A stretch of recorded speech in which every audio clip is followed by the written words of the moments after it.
Alors, est-ce que la molécule O2 est paramagnétique car elle n'a aucun électron célibataire? Alors tu reprends ton diagramme d'orbital moléculaire et tu vois que y a 2 électrons célibataires et c'est pour ça qu'elle est paramagnétique. Donc ici, question A, on va dire que c'est faux. Question B, l'ion O2 2- est diamagnétique, ça veut dire qu'il n'a aucun électron célibataire. Est-ce que c'est vrai?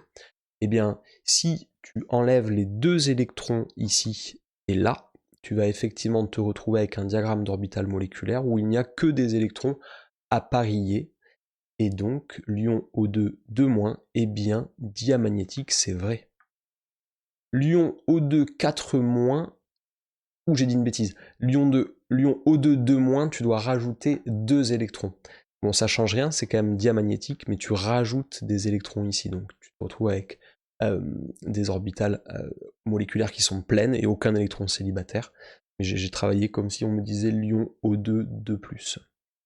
L'ion O2 4-, c'est celui où on rajouterait encore 2 électrons dans la couche ici. Donc là, tu as vraiment autant d'électrons dans tes orbitales liantes que dans tes orbitales antiliantes.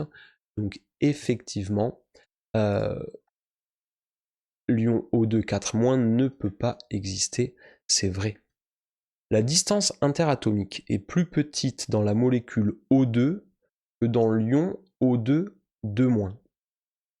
Eh bien, c'est vrai parce que dans l'ion O2 2-, même si la molécule elle existe, tu rajoutes des électrons dans des orbitales antiliantes et de fait, tu augmentes la répulsion entre les atomes et donc tu augmentes la distance interatomique.